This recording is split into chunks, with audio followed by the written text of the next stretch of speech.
भंजनाय सुखं कुरु फट् स्वाहा।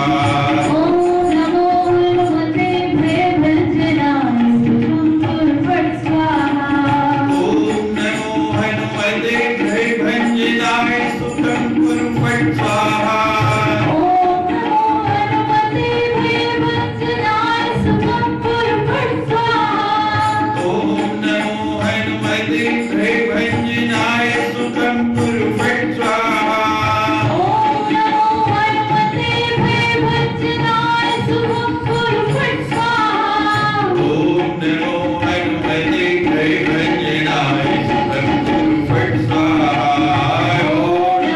हनुमते भयभंजनाय सुखं कुरु फट् स्वाहा। ओम नमो हनुमते भयभंजनाय सुखं कुरु फट् स्वाहा। ओम नमो हनुमते भयभंजनाय सुखं कुरु फट् स्वाहा। ओम नमो हनुमते भयभंजनाय सुखं कुरु फट् स्वाहा। ओम नमो हनुमते भयभंजनाय सुखं कुरु फट् स्वाहा। ओम नमो हनुमते भयभंजनाय सुखं कुरु फट् स्वाहा। ओम नमो हनुमते भयभंजनाय सुखं कुरु फट् स्वाहा। ओम नमो हनुमते भयभंजनाय सुखं कुरु फट् स्वाहा। ओम नमो हनुमते भयभंजनाय सुखं कुरु फट् स्वाहा।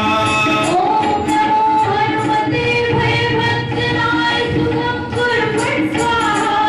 ओम नमो हनुमते भयभंजनाय सुखं कुरु फट् स्वाहा। ओम नमो हनुमते भयभंजनाय सुखं कुरु फट् स्वाहा। जय सिया राम, जय सिया राम, जय सिया राम, जय सिया राम, जय सिया राम, जय सिया राम, जय सिया राम, जय सिया राम, जय सिया राम, जय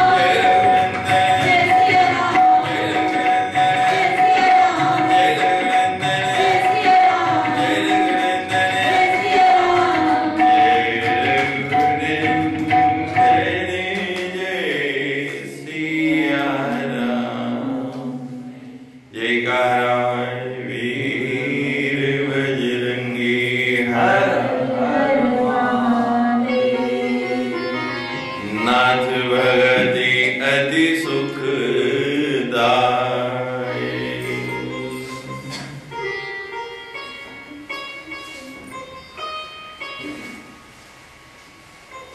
क्या मांग रहे हैं हनुमान जी? नाथ भक्ति अति सुखदायिनी।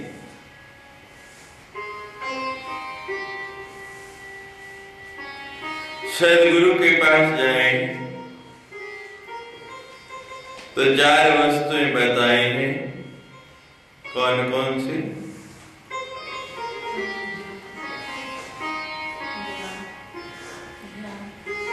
ज्ञान, ध्यान, सम्मान और मुस्कान।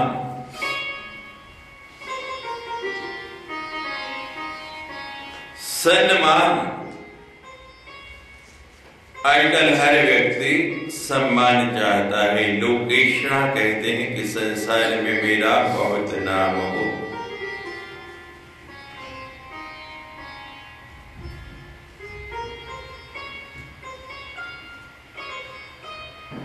पहला कार्य क्या है?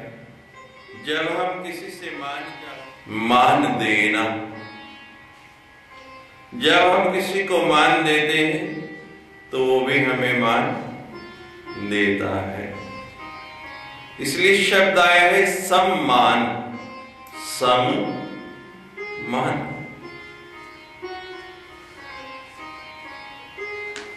ये सम है, जितना हम किसी को मान देंगे उतना मान हम पाएंगे।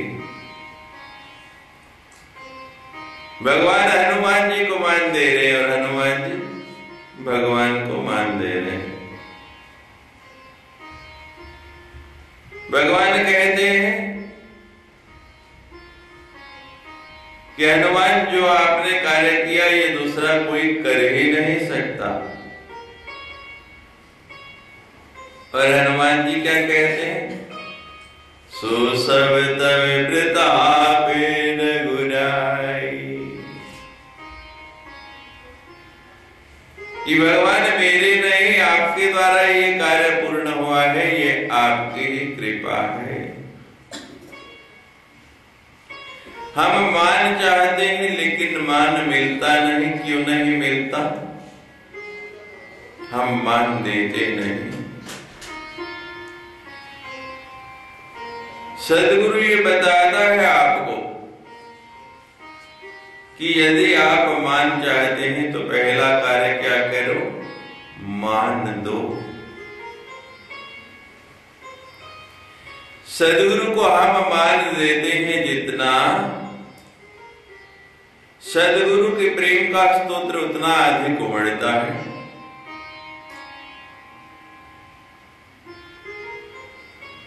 गुरु शिष्य साधक करे और साधक सिद्ध समान।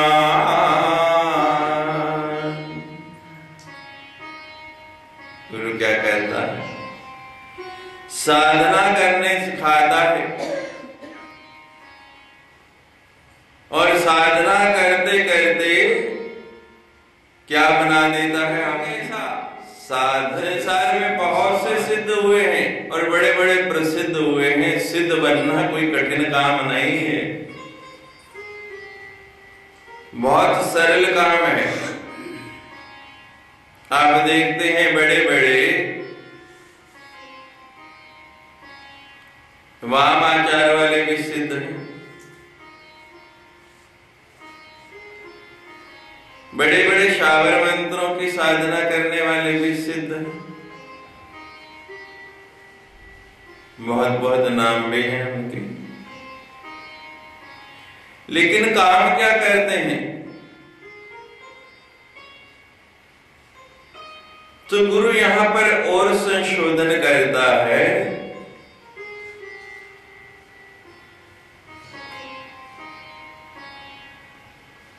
सिद्ध के साथ आपको शुद्ध भी करता है।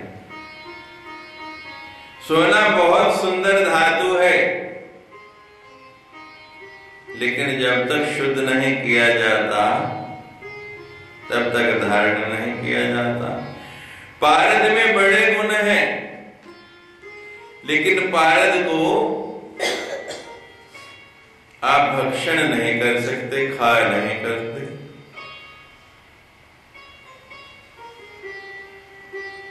लेकिन उसी पारे को मार दिया जाए, शुद्ध कर दिया जाए, आप देखते हैं आयुर्वेदिक दवाइयों में वो भक्षण योग्य बन जाता है।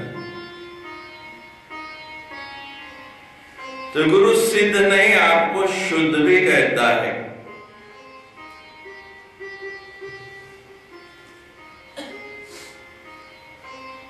और फिर क्या कहता है?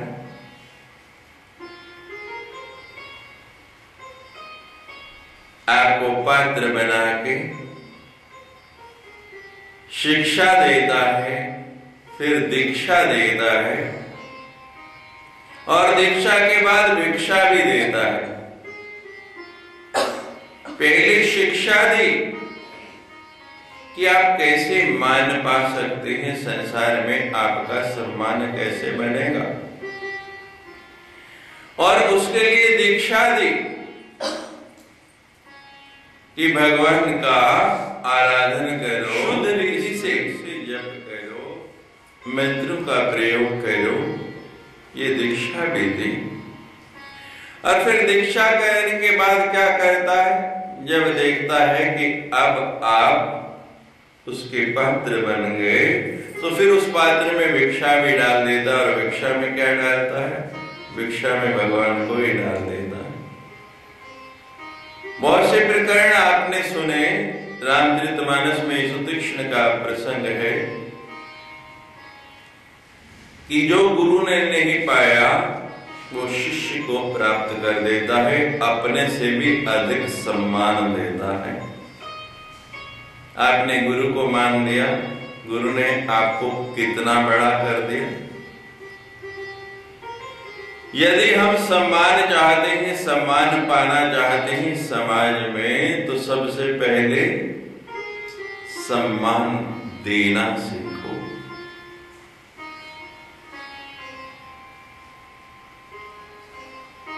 ये कला कहां से मिलेगी, किससे प्राप्त होगी? जब गुरु के पास जाएं, ज्ञान भी मिल गया, ध्यान भी करना आ गया। अक्सर हमने देखा है कि व्यक्ति में अहंकार आ जाता है कि अब तो मैं दक्ष हो गया,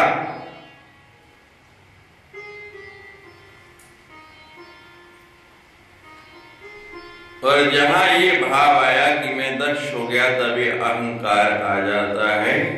दक्ष का पूरा नाम था दक्ष प्रजापति, लेकिन प्रजापति बहुत कम लेते हैं। जब से उसमें अहंकार आया, प्रजापति हट गया, नाम रह गया केवल दक्ष। और दक्ष का परिणाम क्या हुआ सभी जानते हैं। तो हमें भी ये बात ध्यान में रखनी है कि करना आगे कहते हैं, अब मैं तो गुरु से भी ज्यादा जब करता हूं, मैं तो गुरु से भी अधिक आगे बढ़ गया। और जहां ये भाव आता है, वहीं गुरु का सम्मान हम कम करना शुरू कर देते हैं। अभी बताया कि समय है,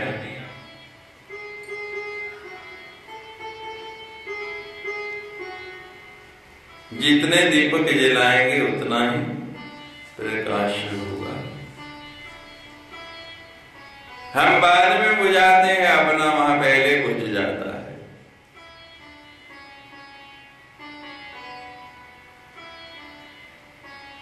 गुरु गुरु ही रहता है। एक सदगुरु थे, हर बात में एक ही बात कहते थे कि जो भगवान की इच्छा है वो ही होता है, और बहुत अच्छा हुआ। हर बात में कहते कि बहुत अच्छा हुआ। अब भिक्षा के लिए दोनों गुरु शिष्य निकले हैं। एक दिन गुजरा, 2 दिन गुजरे, 3 दिन गुजरे, भिक्षा मिली नहीं। शाम को भूखे पेट सोना पड़ता। सदगुरु कहते बहुत अच्छा हुआ।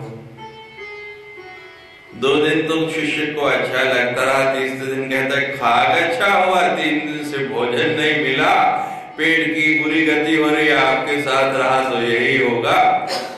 गुरु का साथ छोड़ दिया और चला गया।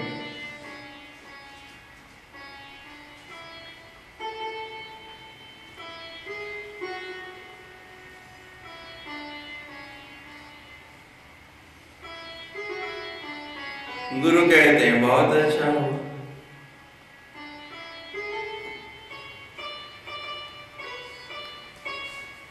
आगे शिष्य गया, गुरु से रुष्ट होके जा रहा है। ठोकर लगी, नीचे गिरा, हाथ टूट गया। अब जिसके पास खाने के लिए नहीं, इलाज के लिए कहां से पैसा आएगा? घाव हुआ, इलाज के लिए पैसा नहीं, वही पड़ा पड़ा कराता रहा। कुछ लोग आए, उठाया, किसी तरह अस्पताल ले गए, कई दिन गुजर गए। एक भोजन के बिना कमजोरी, डॉक्टर ने देखा कि हो गया, अब ये बाजू काटनी पड़ेगी। बाजू काट दे।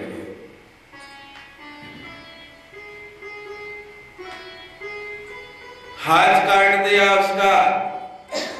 अस्पताल से छुट्टी हुई, हट्टा कट्टा था, सर्दी के दिन ऐसे ही कपड़ा लपेटा हुआ और चला जा रहा। आगे से कुछ जंगली लोग आ रहे, भीड़ लोग आ रहे।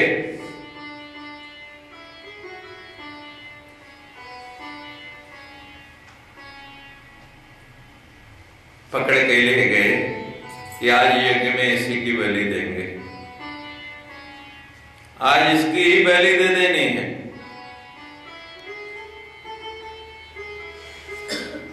अब महाराज यज्ञ की तैयारी हो रही, बलि देने के लिए जब वहां लाया गया, कपड़े उतारे, तिलक किया, अब बलि चढ़ानी है तो देखा एक हाथ नहीं।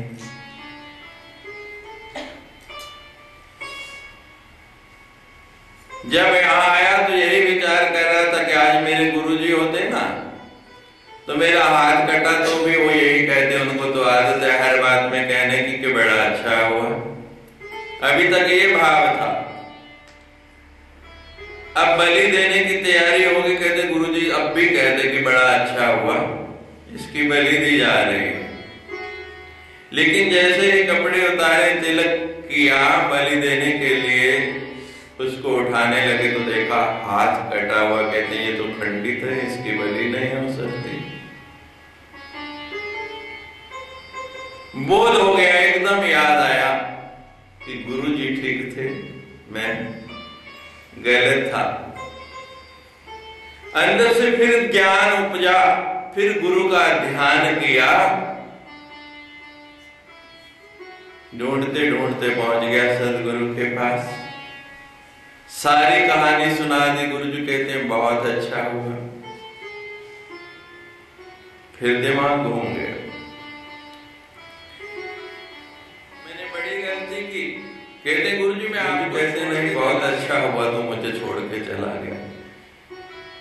कहते हैं ये भी कहते हैं कि अच्छा हुआ छोड़ के चला गया। कहते हाँ, चरण पकड़ लिए गुरुजी की, सारी बातें तो मेरी समझ में आई, अच्छा हुआ, लेकिन मैं आपको छोड़ के चला गया, आपका इतना प्रिय शिष्य था और आज वापस लौटाओ फिर भी आप कह रहे हैं अच्छा हो। कहते बिल्कुल, ये उससे अच्छा हुआ और सबसे अच्छा हुआ। अगर तुम मुझे छोड़ के नहीं जाता, मैं तेरे साथ होता तो हाथ तेरा कटा हुआ था, मेरा नहीं, तेरे जगह मेरी बलि हो जाती। आज मुझे ही उसमें डाल देते तो तेरा हाथ कटे हुए तो मेरे साथ नहीं था, ये अच्छा ही हुआ। गुरु गुरु ही रहेगा, शिष्य शिष्य ही रहेगा। और जब तक गुरु से जुड़ा रहेगा, फल में कब तक रस आता रहता है? जब तक पेड़ से जुड़ा है। पेड़ के कटने के बाद भी कभी उसमें रस आएगा? सम्मान पाना चाहते हैं तो गुरु ये सिखाता है कि सम्मान दो। जब तक आप गुरु को सम्मान देते रहते, आपकी श्रद्धा निष्ठा विश्वास बना रहता है, तब तक आप उससे पाते रहते हैं। और जहां विश्वास टूटा, सिख संप्रदाय में बड़ी सुंदर कथा है जोगा सिंह की। माँ बाप ने चढ़ा दिया, गुरुजी ने नाम रखा दस्तार बंदी हुई जोगा सिंह। और गुरुजी ने हंसी में पूछा क्या नाम है तेरा? बता दिया गुरुजी आपने दिया है नाम जोगा। गुरुजी ने कहा किस जोगा? गुरुजी थोड़े ही जोगा। और उस दिन के बाद घर नहीं गया, विवाह का समय आया। लंबी कहानी आपको संक्षेप में सुना रहा। रास्ते में भटक गया, वापस आते हुए घर में विवाह के लिए मना कर दिया, लेकिन रास्ते में मन में विकार आ गया। वो बार बार वेश्या के द्वार पे जाने लगता है तो आगे चौकीदार खड़ा, वो जाने नहीं देता कि अभी जगह खाली नहीं है। चक्कर लगाते लगाते सवेरा हो गया। जब प्रकाश हुआ तो सामने देखता है चौकीदार नहीं। सदगुरु चौकीदार बन के आपकी रक्षा करता है जब तक आप उसकी सेवा में रहते हैं। आप जितना सम्मान देते हैं, सदगुरु आपको ऐसा बनाता है कि पूरे संसार में आपका मान होने लग पड़ता है। यह हमारे सदगुरु की कृपा है। नहीं कभी हम भी आपकी तरह वैसे ही बैठते थे। सम्मान देता है। और क्या देता है सदगुरु? मुस्कान। थोड़ा मुस्कुराओ तो पता लगे ना। लोग मुस्कुराना ही भूल गए। द्वंद्वातीतं गगन सदृशम। पाठ में आप बोलते हैं द्वंद्वातीतम। हर व्यक्ति के मन में कोई ना कोई द्वंद्व उठता रहता है हर समय। हर व्यक्ति द्वंद्व में ही जीता है।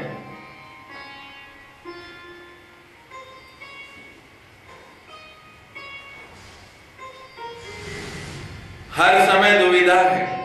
आप क्या करते हैं जब कष्ट आता है, तकलीफ आती है, या टेलीफोन करते हैं या गुरु जी के पास जाते हैं, महाराज बड़ी मुश्किल पड़ गई, बड़ी मुसीबत। बड़ा विषाद लेके आए। और आज के युग में तो लोग प्रसाद कम लेके आते हैं, विषाद ज्यादा लेके आते हैं। समय का प्रभाव है। पहले सदगुरु के पास जाते थे लोग, खाली हाथ नहीं जाते थे, आज भी नहीं जाते। लेकिन पहले हाथ में क्या लाते थे? कोई ना कोई वस्तु होती थी, प्रसाद होता है, गुरु घर जा रहे हैं। आज क्या लेके आते हैं? विषाद।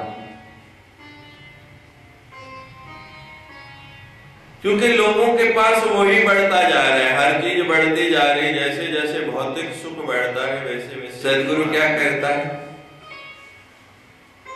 प्रसाद लाते थे तो भी भोग लगा के आपको वापस दे देता था। आप प्रसन्न होके घर ले जाते थे, घर में बांट देते थे। अब विषाद लाते हैं तो क्या करता है? उसको भी भोग लगा के वो विषाद भी आपको वापस दे देता है। विषाद के बदले में क्या देता है? मुस्कान। सदगुरु कहते हैं कोई बात नहीं बेटा, ये दुख टल जाएगा, दूर हो जाएगा, कष्ट हट जाएगा। पहली बात, जो बात आप किसी से कह नहीं पाते, यहां तक कि परिवार के सदस्यों से भी कह नहीं पाते, वो आके सदगुरु के पास कह देते हैं। क्यों कह देते हैं? आपका भरोसा है, आपका विश्वास है कि मेरी ये बात बाहर नहीं जाएगी, सदगुरु तक रहेगी। और जो बात मन से बाहर निकल ली जाए, कह दी जाए किसी से, उसका प्रभाव स्वतः ही अपने आप ही कम हो जाता है। उर्दू के कवि ने बड़ा सुंदर लिखा है, दर्द दिले रोया ना करो गाया करो। कि जब दर्द आ जाए, कष्ट आ जाए, मुसीबत आए तो रो नहीं, गाओ, उसको कहो। लोगों से कोई ना कोई तो ऐसा मिल जाएगा जो उसका हल निकाल देगा। और कहीं नहीं रो तो सदगुरु के पास जाके रो, तो उसको बता दो मुझे ये कष्ट है।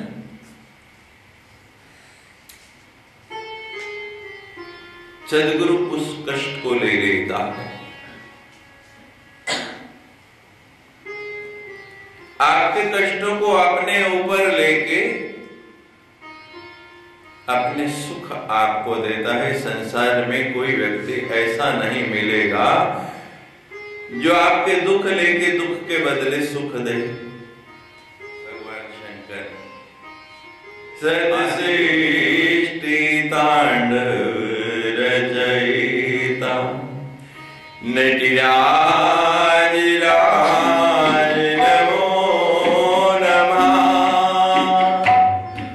याद गुरु शंकर पिता नटराज राज नमो नमः। भगवान शंकर आदिदेव आदि गुरु कैसे मुस्कान दी? विषाद। विषाद में शब्द क्या है? विष।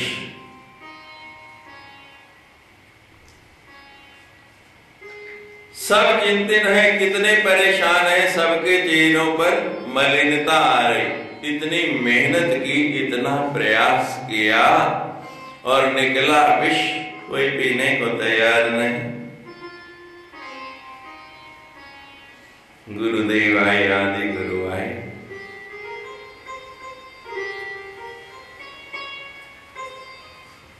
उस विष को पी लिया। लेकिन विष अकेला नहीं पिया भगवान ने, विष के साथ क्या पिया? राम।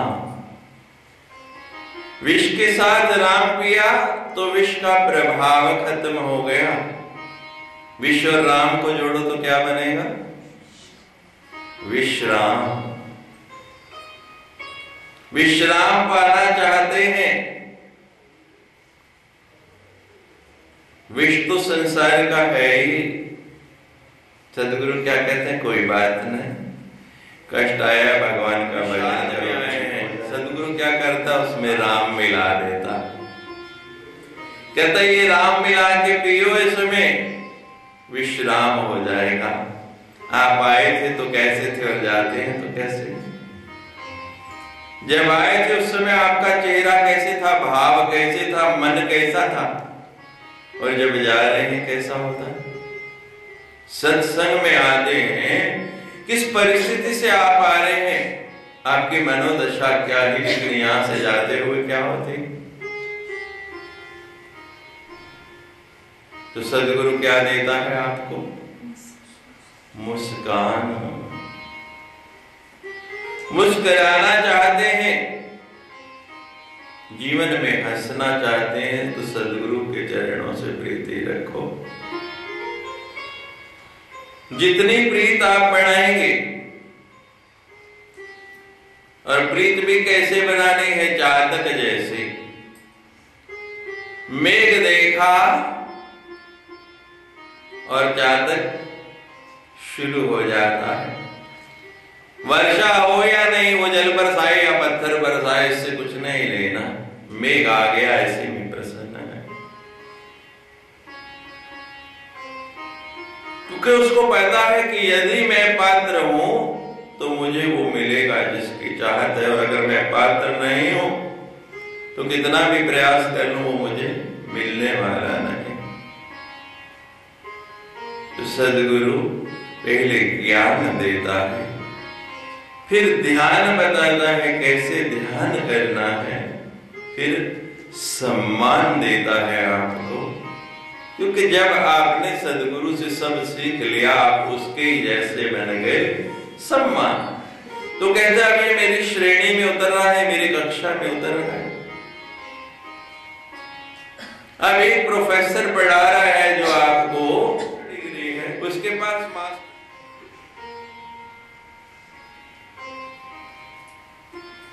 और आप जब उत्तीर्ण होते हैं, रिजल्ट आता है, तो आपको मास्टर डिग्री देता है क्या? नहीं। बोलो, वही वस्त्र जो उसने कभी पहने थे, वही कैप जो उसने कभी ओढ़े थी, वही सर्टिफिकेट जो उसने कभी लिया था, आपको हंस के देता है कि रो के देता है? देता है। तो सदगुरु आपको सम्मान भी देता है, पर जब सम्मान मिलता है इतने लोगों के बीच में, मुस्कान स्वतः ही आती है।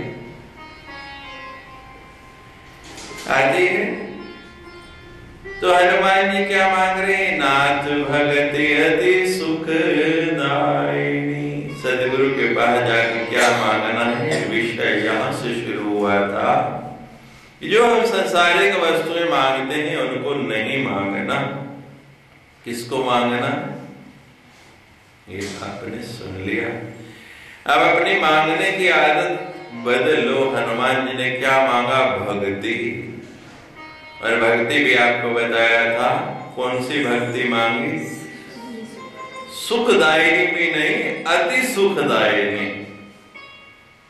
कि भगवान जब एक बार आपसे प्रीति हो जाए तो फिर ये प्रीत टूटे नहीं, ये विक्षोभ हो नहीं। नाथ भगति अति सुखदायिनी।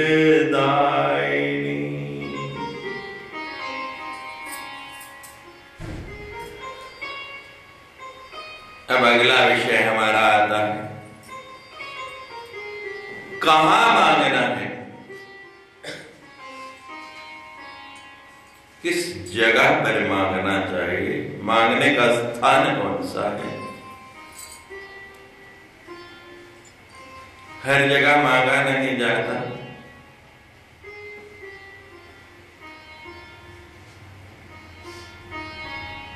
समय तो बोल रहा है कि कल पर जाएगा,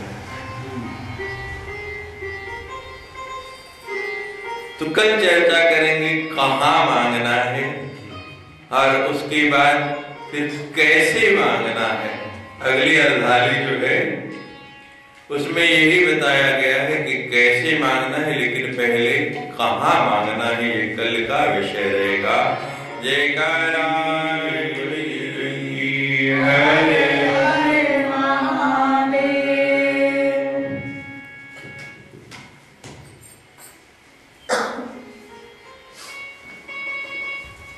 क्या मांगा? नाथ भगति अति सुखदायिनी।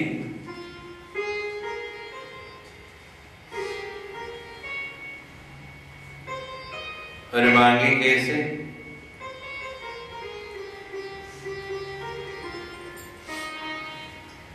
देव कृपा कर अन्न पाए। क्या मांगना है और कैसे मांगना है? हनुमान जी बता रहे हैं, देहि कृपा कर, कि भगवान आप कृपा करके दे दें मुझे।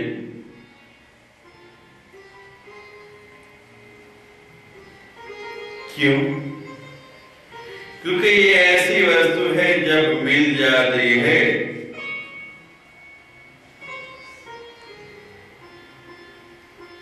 तो कहीं जाती नहीं। अन्न पायनी है, निश्चल है, ये चलती नहीं। वन वे ट्रैफिक है, भगवान से आपके पास आ जाती है और जब आ जाती है तो फिर स्थिर हो जाती है, जाती नहीं। कि भगवान हर वस्तु संसार की चलायमान है, लेकिन मैं जो भक्ति मांग रहा हूं वो ऐसी दे दिए, चलायमान नहीं हो, आज है और कल नहीं, निश्चल। दो बातें आ जाए भक्ति में, निश्चल हो जाए और निश्चल हो जाए, तो सोने में सुहागा हो जाए। निश्चल आने के बाद जाए नहीं, चले नहीं, और निश्चल ना मैं मांगू और ना तू दे। मैं मांगू तो मुझ में हीनता आए और तू दे तो तुझ में दीनता आए कि मैं बहुत बड़ा देने वाला हूं, तुझे भी यह अभिमान नहीं हो।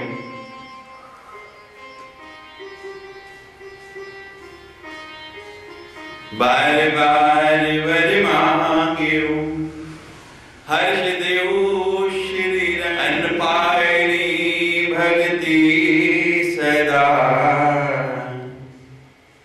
ओरि प्रभु सत्संग। बार बार वर मांगो। क्या वर मांगा?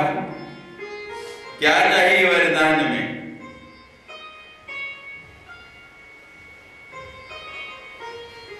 कि अपनी अन्नपायनी भक्ति, और दो भी कैसे भगवान? हर्ष देव श्री रंग, हर्षित होके प्रसन्न होके दे दो।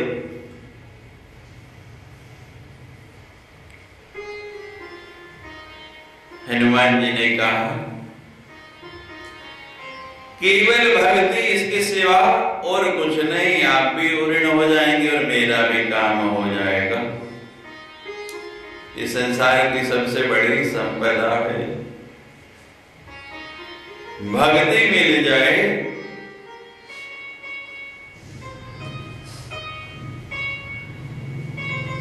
लिखा है जन्नी जने तो भक्त जन याद आता या शूर। लिखा है कि ये जननी पैदा कर तो किस किस को पैदा कर?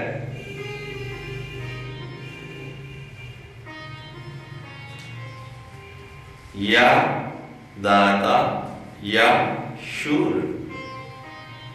लेकिन दाता और शूर से भी पहले किसको ले आए? जननी जने तो भक्त जन, यानी दाता और शूर, दाता जो बहुत बड़ा दानी है और शूर जो बहुत बड़ा महान है, भक्त उनसे भी महान है। इसलिए उसको पहले लाके रख दिया कि यदि जन्म दे अपनी कोख से तो किसको दे? जननी जने तो भक्त धन। एक शब्द में ही पूरी बात कर दी। और हनुमान जी वही मांग रहे हैं। भक्त कौन? जिसको भक्ति करनी आती है वही भक्त।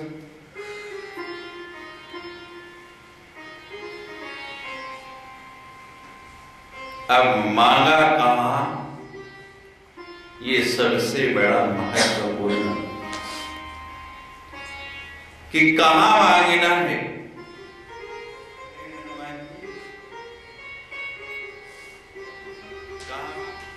युद्ध क्षेत्र में युद्ध का बिगुल बजने जा रहा है।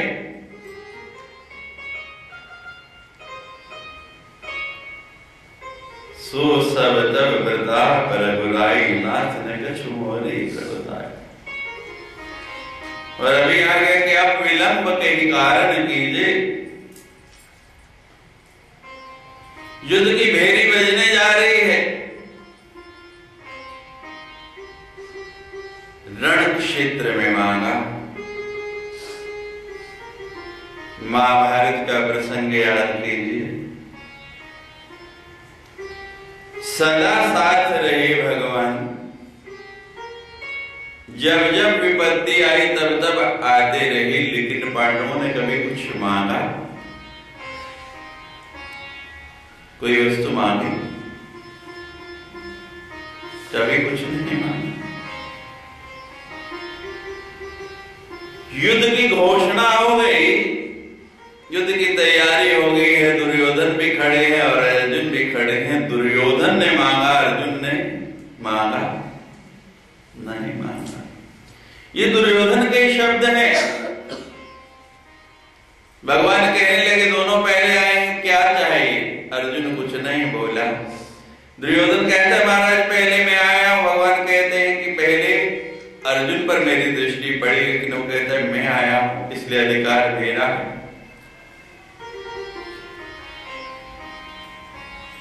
अर्जुन ने तब भी नहीं कहा। अब भगवान ने नीति के अनुसार कहा कि ठीक है तुम मांगो। 18 अक्षोहिणी सेना सब अस्त्र शस्त्र मांग लिए भगवान से। अर्जुन ने तब भी नहीं मांगा। भगवान ने ही निर्णय दिया कि सब कुछ उधर, मैं अकेला इधर। मांगा कहां अर्जुन ने? युद्ध क्षेत्र के अंदर। युद्ध क्षेत्र में गीता का उपदेश दिया भगवान ने, उस समय दिया। अर्जुन ने मांगा कि नहीं भगवान मैं इनसे नहीं करूंगा। या हनुमान जी भी युद्ध क्षेत्र में मांग रहे हैं। जब ऐसी परिस्थिति आ जाए, ऐसे द्वंद्व में आप फंस जाए, जीवन मरण का प्रश्न हो जाए कि अब इसके बिना जीवन गुजरेगा नहीं, तब मांगना। रोज ही हाथ फैला के खड़े रहो, रोज ही मांगते रहो।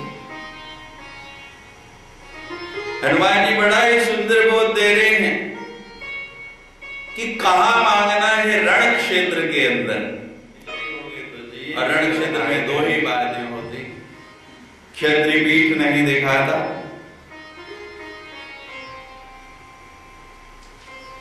जब ऐसी परिस्थिति आ जाए, ऐसा समय आ जाए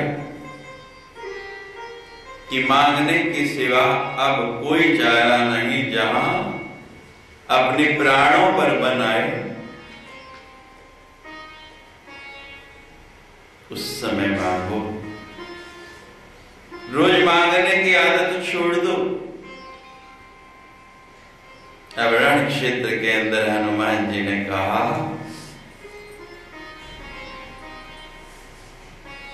बता दिया कहां मांगना चाहिए।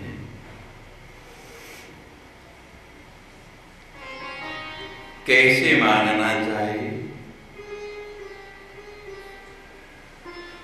मांगने की पूरी स्थिति समझा दी। अब भगवान देख रहे हैं हनुमान जी को कि हनुमान जी आपने वो मांग लिया जो बड़े बड़े योगी बड़े बड़े मुनि नहीं मांग पाए। संसार में लोग कहते हैं चार वस्तुएं धर्म अर्थ काम और मोक्ष, इनमें सब कुछ आ जाता है, लेकिन बहुत सी बातें उनमें भी नहीं आती। लेकिन आज जो तुमने मांगा है उसमें कुछ बचा ही नहीं बाकी। भगवान इतने आनंदित हुए, इतने हर्षित हुए, सुन प्रभु परम सरल कपि वाणी।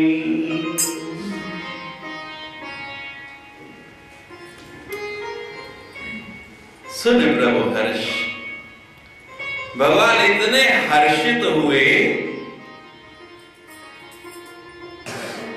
जब कोई योग्य ग्राहक आ जाता है, जब कोई अच्छा ग्राहक दुकानदार के पास आ जाए तो दुकानदार खुश, और अच्छा शिष्य गुरु के पास आ जाए तो गुरु खुश।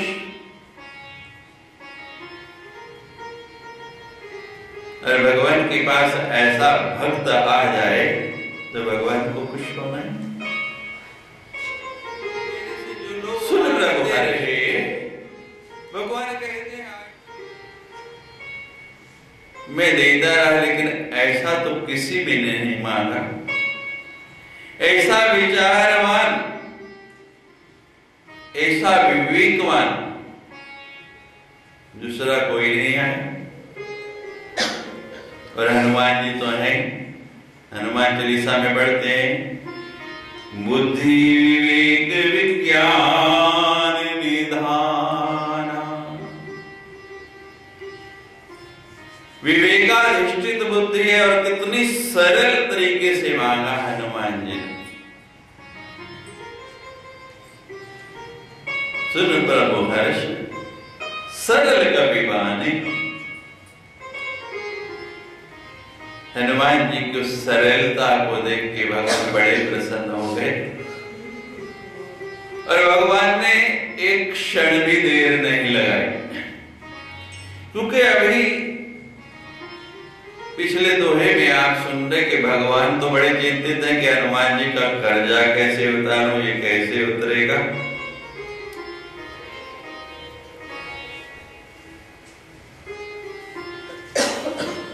और जो है दीनदार स्वयं ही साधन बता दे। जैसे बैंक का बहुत कर्जा हो जाए और हम लोग परेशान होते हैं कैसे दें, किस्तें चुका नहीं पा रहे, तो बैंक वाले क्या करते हैं, कभी कभी ऐसी स्कीम दे देते कि चलो अगर तुम इतना एक मुश्त दे दो तो आपका बाकी ऋण जो है वो माफ कर दिया जाएगा। अक्सर ऐसा होता है जीवन में। और भगवान देख रहे हैं कि मेरे को तो कोई बात ही सूझ नहीं पा रही थी। मैं तो सोच रहा था कि अभी कब रावण पर विजय होगी, कब लंका जीत के मैं अयोध्या वापस पहुंचूंगा, क्योंकि लंका में देने का तो कुछ बचा ही नहीं। अभी विभीषण जी आगे आएंगे, लेकिन भगवान ने तो पहले नियत किया हो कि राज्य विभीषण को देना है, क्योंकि राम की भक्ति कर रहे हैं वो, लंका में कुछ दे नहीं सकता। और जीतने के बाद क्योंकि जब तक जी कर रहा है वो राजा होगा, तो ये भी संभव नहीं हो सकता। फिर अयोध्या जब तक पहुंचूंगा, भरत जी राज गद्दी पे बिठाएंगे, 14 साल बीत गए, पता नहीं वहां की परिस्थिति क्या है, वहां भी देने लायक है या नहीं। लेकिन यहां तो बोनस मिल गया पूरा, हनुमान जी ने बड़ा सरल साधन दे दिया। लंका जीतने की जरूरत ना अयोध्या जाने की जरूरत, जो मांगा वो मेरे पास है और मैं यही दे सकता हूं। मेरा कर्जा भी उतर जाएगा और हनुमान भी प्रसन्न हो जाएगा, दोनों की दोनों बातें हो जाएंगी। तो भगवान ने देर नहीं लगाया कि मन बड़ा चंचल है, मिनट में बदल जाए। हनुमान जी कुछ और मांगने लगे, किसी अन्य वस्तु पर उनकी इच्छा हो जाए। एकदम शंकर जी भवानी से कह रहे, ये वस्तु तब कहो भवानी। भगवान ने तो जैसे जान छुड़ाई कि मेरा कर्जा उतरा, मैं बिना बोझ के हो गया, हल्का हो गया। कहा दिया हनुमान जी, एक क्षण में दिया। जन्म जन्म मुनि ध्यान लगाए, अंत राम आए मुख माए। कई कई जन्म संत लोग तप करते हैं कि अंतिम समय में मुख में राम आ जाए, फिर भी नहीं आता। और हनुमान जी ने तो वो मांग लिया कि हर पल हर क्षण। हनुमान जी ने कोई छोटी चीज नहीं मांगी।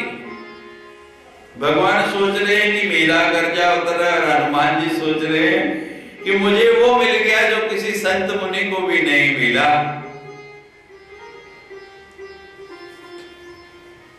दिन में हमारे स्वामी जी बड़ी सुंदर चौपाई सुना रहे थे रामचरितमानस की, कि वो आप ही मति जो है भ्रमित कर देता है, मति को घुमा देता, और भगवान मति घुमाई देते।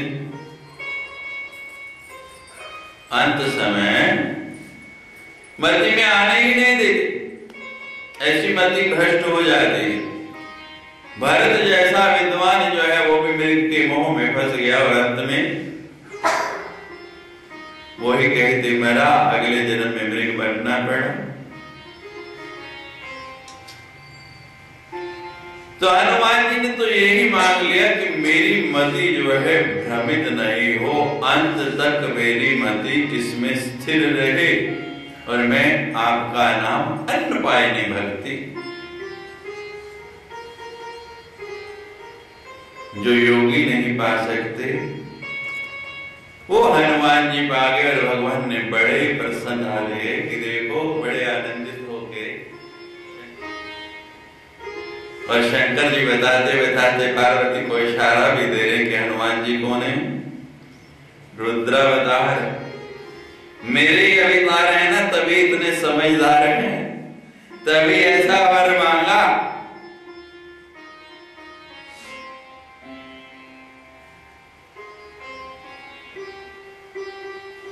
और इशारा दे रहे हैं, पार्वती मैंने तुमसे कई बार कहा, सहस्त्र नाम तुल्य राम नाम वरानन। एक भगवान का नाम जो है 1000 नाम लेने के बराबर है। तो बता रहे हैं मैं उस नाम की महिमा ऐसे ही नहीं करता। देखो हनुमान जी ने भी आज क्या मांगा।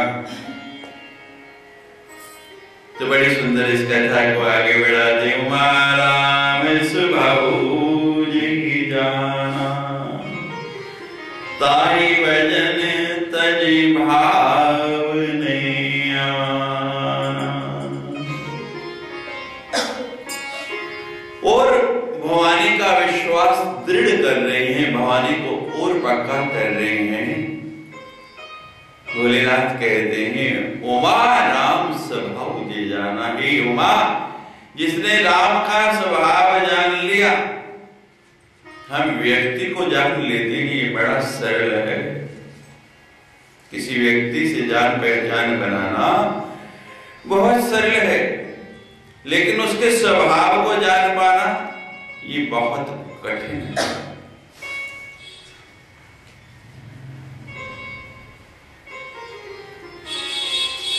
यही कारण है कि जब तक हम स्वभाव नहीं जान पाते, छोटी छोटी बातों में वैमनस्य हो जाता, विषाद हो जाता, आपस में झगड़ा हो जाता। स्वभाव नहीं जब तक समझे। अब हनुमान जी तो स्वभाव समझ गए, भगवान का स्वभाव कैसा है वो जान गए।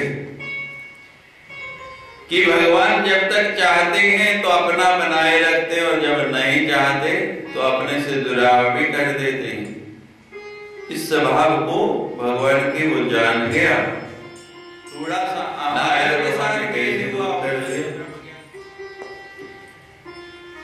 लेकिन शंकर जी बता रहे हैं कि तुमने मेरा स्वभाव नहीं जाना तो स्वतः ही मेरे से भी दूर हो गए। उमा राम स्वभाव जे जाना है। उमा जिसने स्वभाव जान लिया ताहि भजन तज भाव ने आना। वो उसका भजन छोड़ के दूसरी बात करता ही नहीं।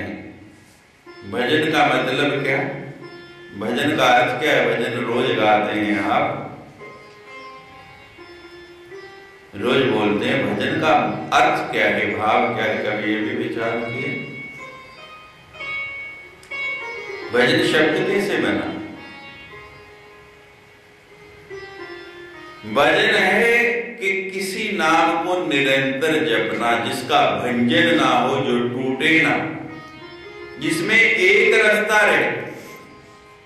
जब हम बातचीत कर रहे हैं उसमें लय का कोई महत्व नहीं है, ताल का कोई महत्व नहीं है, हम जैसे मर्जी बोलते रहे। और जब भजन गा रहे हैं थोड़ा सा भी स्वर आरोह आरोह हुआ तो कैसे टूट जाता। तो भजन कहा गया है कि जिसमें एक रास्ता आ जाए, जो एक तार जैसा बजता रहे, जिसकी गति जिसकी लय कभी टूटे नहीं, वो भजन।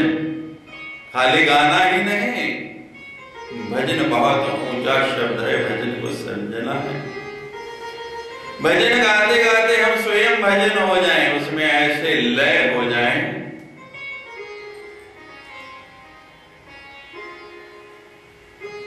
कि फिर दूसरा आए नहीं बीच में। जहां दूसरा आता है तभी टूटती है ना लय, नहीं तो बड़ी सुंदर चल रही। ताही भजन तजी, उसके भजन को छोड़ के किसी और का भाव आए ही नहीं, ये विचार भी मन में नहीं आए।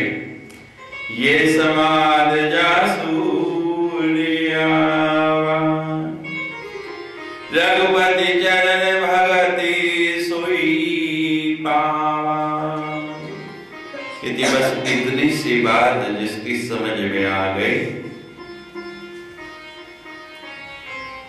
भगवान भोलेनाथ बोल रहे हैं भवानी से कि पूरे सुंदर कांड के बिल्कुल मध्य में लगभग हनुमान का और राम का संवाद आ रहा है, दोनों का वार्तालाप। इस परिचर्चा को, इस संवाद को जो हृदय में बिठा ले, ये संवाद जासू और आवाज जिसके मन में भी ये वार्तालाप बैठ गया, ये बात उतर गई।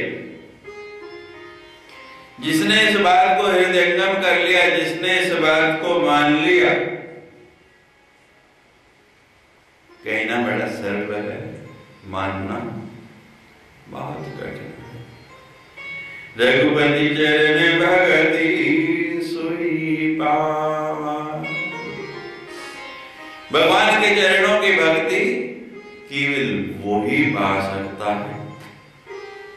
भजन हम करते हैं, भक्ति हम करते हैं, लेकिन भगवान के चरण नहीं पा सकते। क्यों नहीं पाते?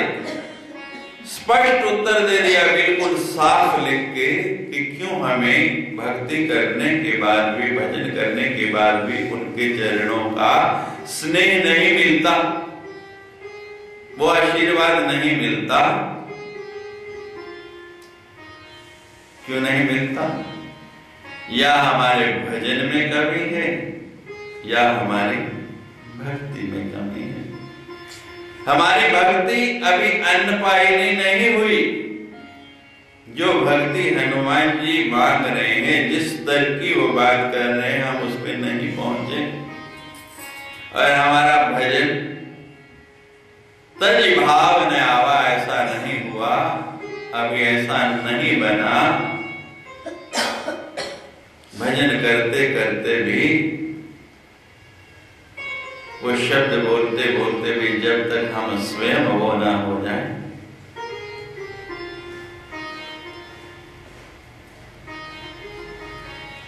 स्वराष्ट्र की संत हुई है जननबाई।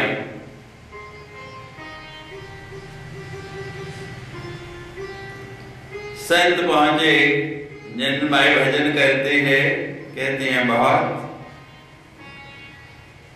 कैसे करती है बता दिया, मैं तो विठल विठल विठल विठल करते रहती। कहती बस, कहते हैं बस इतना ही, इससे ज्यादा आता नहीं मुझे।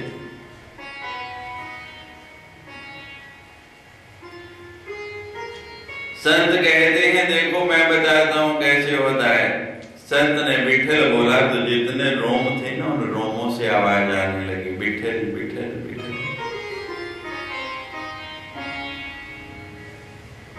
संत कहने लगे भजन ऐसे होना चाहिए। भगवान की बड़ी भक्तनी थी, कहने लगी महाराज मुझे तो जैसा आता है मैं वैसा ही करती हूँ। आप संत हैं, मेरे घर आए हैं, पास में आए, भिक्षा का समय हो रहा है, आज भिक्षा यही कर लो, मेरे यहाँ भोजन कर भिक्षा के लिए।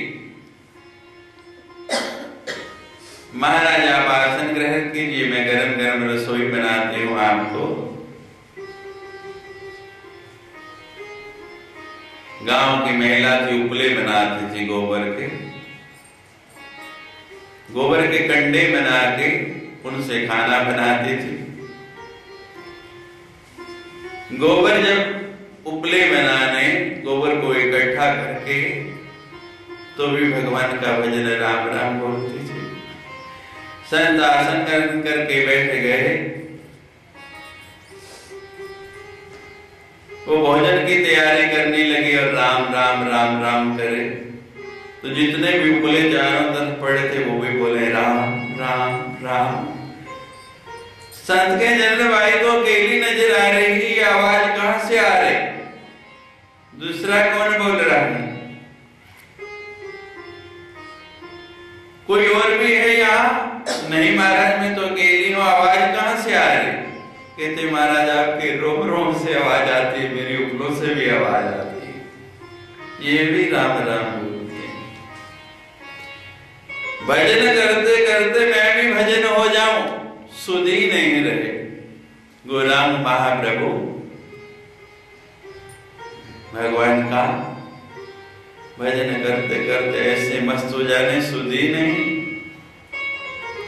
स्वामी रामकृष्ण परमहंस मां की भक्ति करते करते दूरी पड़ने, लोगों ने पानी डालना, होश में लाना, फिर मां कहना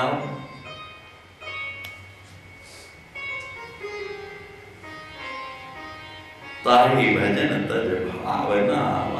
उसका भजन छोड़ के दूसरा भावना है कि ये बात जिसकी समझ में आ गई, ये समाज जासूर आवा, रघुपति चरण भक्ति सोई बाबा। भगवान के चरणों की भक्ति वही पा सकता है,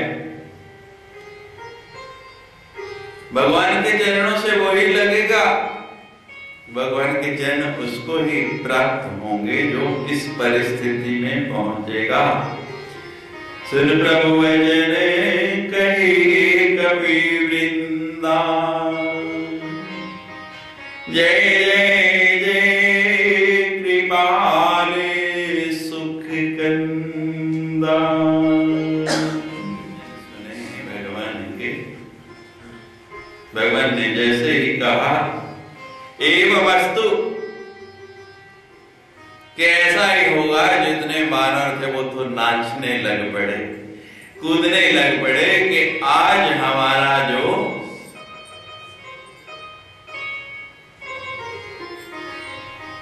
कपिपति है उसने रघुपति को अपना बना लिया।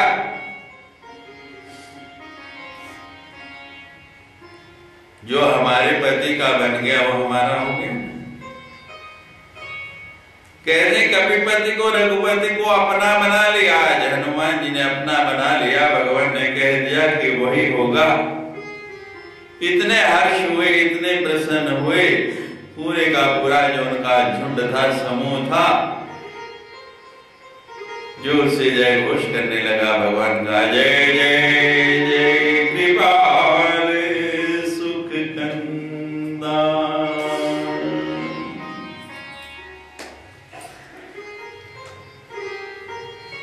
हे भगवान, तो आप तो कितने कृपालु हैं।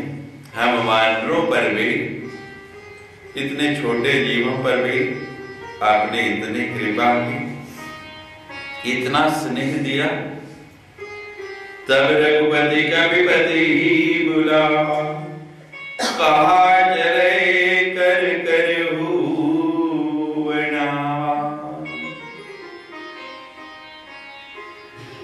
अब भगवान ने कहा कि कर्जा भी उतर गया, हनुमान जी भी प्रसन्न हो गए, वानर भी प्रसन्न हो गए। युद्ध के लिए जाना है, जो सबके अंदर जोश आना बहुत जरूरी है। यदि जोश नहीं, अंदर से ही उत्साह नहीं, तो हम आगे नहीं बढ़ पाएंगे। तो भगवान ने पहला कार्य यही किया, स्वयं आनंदित हुए। जो समाचार मिला उससे स्वयं आनंद में हुए। आपको बता रहे थे कल कि गुरु के पास चौथी वस्तु क्या मांगनी है? मुस्कान। तो पहले स्वयं आनंदित हुए, मुस्कान में आए, फिर हनुमान जी को आनंदित किया। और अब सारे के सारे जितना कपि समूह है, सबका सब, जब भगवान ने देखा कि अब सब प्रसन्न हो गए, अब मौका है, तब सुग्रीव को बुलाया। तब रघुपति, रघुकुल के जो रघुवंश के पति हैं, उन्होंने किसको बुलाया? कपियों के, वानरों के पति। कहा चले कर कर हुवना, के सुग्रीव जी कहा चले, अब चलने की तैयारी करो, उसकी रचना करो, उसको बनाओ योजना को कि कैसे अब यहाँ से जाना है और किस प्रकार लंका पार पहुंचना है, कैसे युद्ध की तैयारी करनी है। अब क्योंकि भगवान कह चुके हैं अब विलंब के कारण कीजिए, कि अब विलंब नहीं करना है। अब सबको प्रसन्न करने के बाद सब हर्षित हो गए, उत्साह में हो गए, तो भगवान कहते हैं अब तैयारी प्रारंभ कर दो, अब जाना है। अब विलंब के कारण कीजिए, तुरंत कहीं कमुआए सूरी।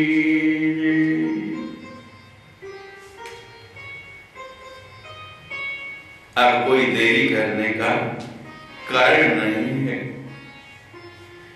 सब वानरों को बुलाइए, आदेश दीजिए, आदेश दीजिए कि अब युद्ध के लिए चलना है, निकलना है।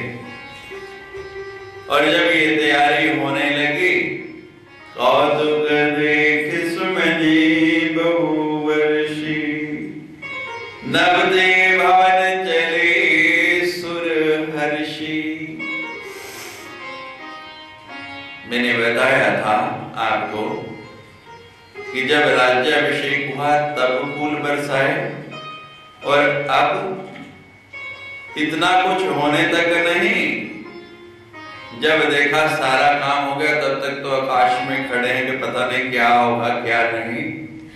लेकिन जैसे ही सूचना मिल गई कि अब तैयारी हो गई, अब भगवान का प्राकट्य जिसलिए हुआ, अवतार जिसलिए हुआ, मुख्य कार्य क्या था? रावण को मारना।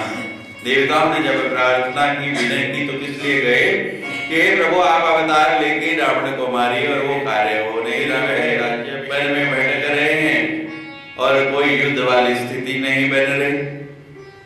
लेकिन आज जब भगवान ने आदेश दे दिया, तो अब आकाश से फूल बरसाने लगे।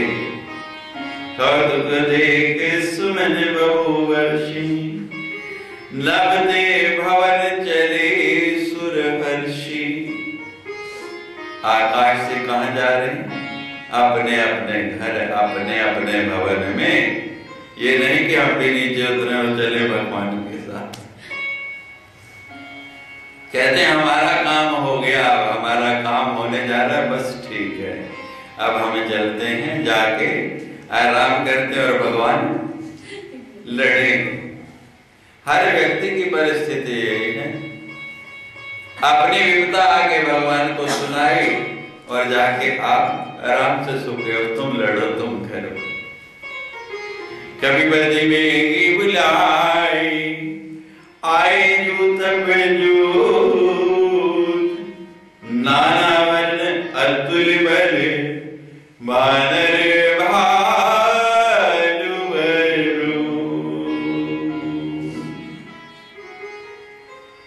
कपिपति सुग्रीव जी ने बेगी बहुत ही शीघ्र देर नहीं की, उन्होंने भी एकदम आदेश दिया, सब वानरों को बुलाया, सबको इकट्ठा किया और जैसे ही आवाज लगाई सारे वानर अपने कंदराओं से, पर्वतों से, वृक्षों से निकल के सारे दौड़ पड़े। आपने कई बार देखा होगा, एक बंदर को आप पकड़ लो और वो चिल्लाए तो ऐसे हमला करते हैं, चारों तरफ से निकल के वानर एक साथ सब इकट्ठे हो जाते हैं। अभी हम पिछले सप्ताह हरिद्वार में थे, सिरे समाचार में नजर पड़ी, वहां समाचार था कि बंदरों को पकड़ने वाले को 500 रुपए मिलेगा। ऊपर मोटा हेडिंग दिया कि जो भी एक बंदर पकड़ेगा उसको एक बंदर पकड़ने के सरकार की ओर से 500 रुपए दिए हैं। और नीचे छोटे छोटे अक्षरों में लिखा हुआ कि कृपया पकड़ने से पहले बंदरों के हमले से सावधान रहें। आए जूत बजूत, समूह के समूह में जहां बानर चिल्लाया, उनकी अपनी बोली है, वो ऐसे सारे भाग पड़ेंगे आपको घेर लेंगे चारों ओर से। इतनी एकता है उनमें। नाना वर्ण, अलग अलग वर्ण है, अलग अलग रंग है, सबके अलग अलग रूप हैं। अतुल बल, जिनकी बल की सीमा जो है कहीं नहीं जा सकती, ऐसे बानर और भालू चारों ओर से इकट्ठे होकर दौड़ते हुए एक आवाज लगाने पे पहुंच गए। अब ये बानर कैसे युद्ध की व्यूह रचना करते हैं, ये अगला विषय।